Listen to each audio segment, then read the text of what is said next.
You can do this.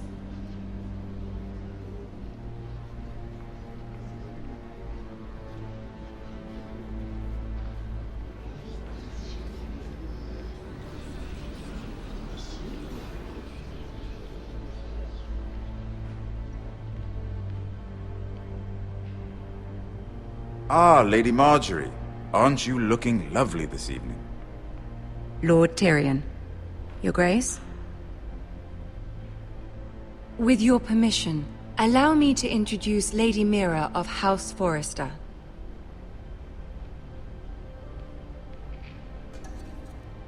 I will speak truly, Your Grace. I should hope so. Speak falsely, and it'll be worse for you.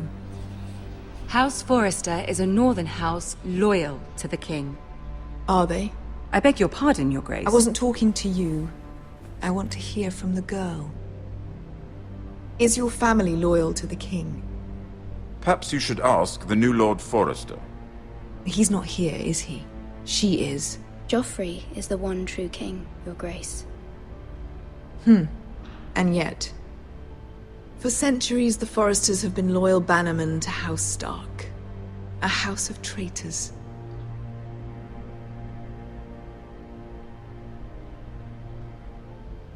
They were the Wardens of the North.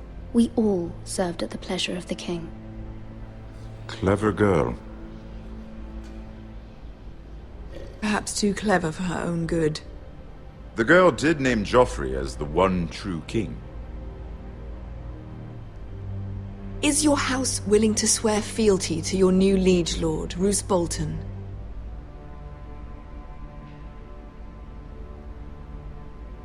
He is the Warden of the North, Your Grace.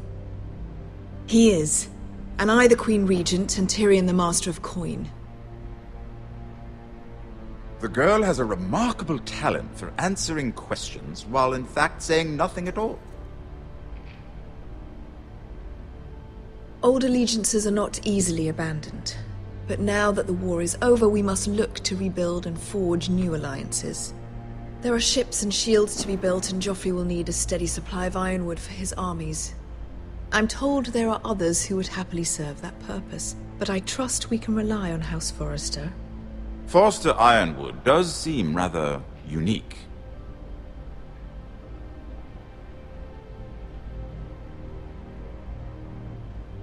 Perhaps not, then. It would be a shame to see it fall into the hands of another house. I imagine you'd do almost anything to prevent that from happening, wouldn't you? Ask any Lannister, and they'd do whatever was necessary to save Casterly Rock. It would be unfortunate to see another house lay claim to what's yours. There are limits, Your Grace. Perhaps, but not if your house faces potential ruin. What would you have the girl do, Cersei? It's not as if she fought beside the Starks, wielding a battle axe for the Northern Army. It raises an interesting question, I suppose. Can we truly blame those who end up on the wrong side of the war? Our dear Marjorie here was betrothed to Renly Baratheon on the false assumption that he would one day rule the Seven Kingdoms. Can we fault her for her mistake? Should she be held accountable?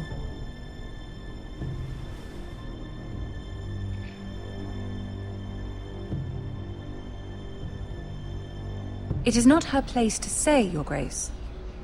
The girl must have an opinion on the matter. If there's a point to this, I hope you find it quickly. Loyalty can be such a hard thing to define. This city alone is filled with all sorts of ambitious opportunists looking to reinvent themselves, pretending to be something they're not. Who knows what lurks within their hearts? You are a girl from the north, here in service to Lady Marjorie. One can only assume her interests are yours. Yet loyalty to a king, that must be absolute, beyond question. And if your loyalties were to become conflicted between your king and the very person whom you serve, what would you do then? I'm sure she would... Let the girl answer the question. Go on. I would be true to the king, Your Grace. Well said. I was beginning to worry you didn't have your priorities straight. She is a threat to the crown, isn't she? The most dangerous handmaiden in all of King's Landing.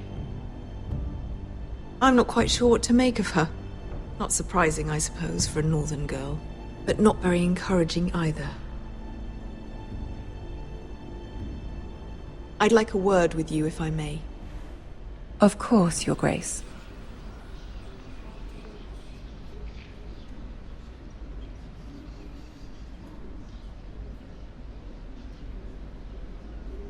I'll walk you out. This may come as a surprise, but I met your father once, at the tourney at Lannisport. Even then he didn't trust Roose Bolton. We only spoke briefly, but your father struck me as an honorable man. You have my condolences for his loss. These would be trying times for your family, even under the best of circumstances. Thank you, Lord Tyrion. That's very kind of you to say. That certainly took courage. To so publicly declare your loyalty to Joffrey for all to hear. Poor Lady Margaery was humiliated, although Cersei seemed quite pleased. It was quite the first impression. I, of course, found it all highly entertaining. No doubt Lady Margaery will forgive you. Eventually. My sister and I have our differences. She takes great pleasure in her little charades. I take mine in thwarting them. We must find our amusements where we can. She threatened to give your ironwood to another house. It is the Master of Coin who decides such matters. The Crown needs boats. Boats need wood, and I speak for the Crown in this regard. Not her. You can help my family. I suppose the Crown could be persuaded to secure ironwood from House Forrester. Lady Margaery might not look favorably on such an alliance, and it would infuriate Cersei. Although what would be amusing for me might prove rather dangerous for you and your house. Are you willing to risk that? It may be far too dangerous. It's a risk I'm willing to take, Lord Tyrion.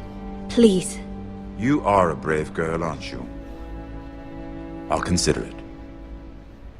Now, if you'll excuse me, I promised Sansa I would join her for dinner tonight.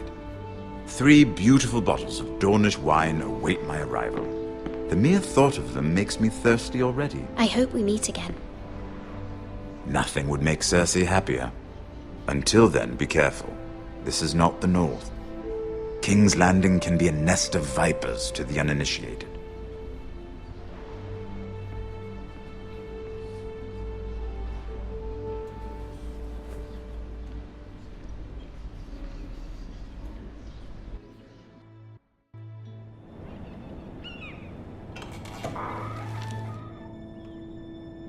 Mira, I was worried.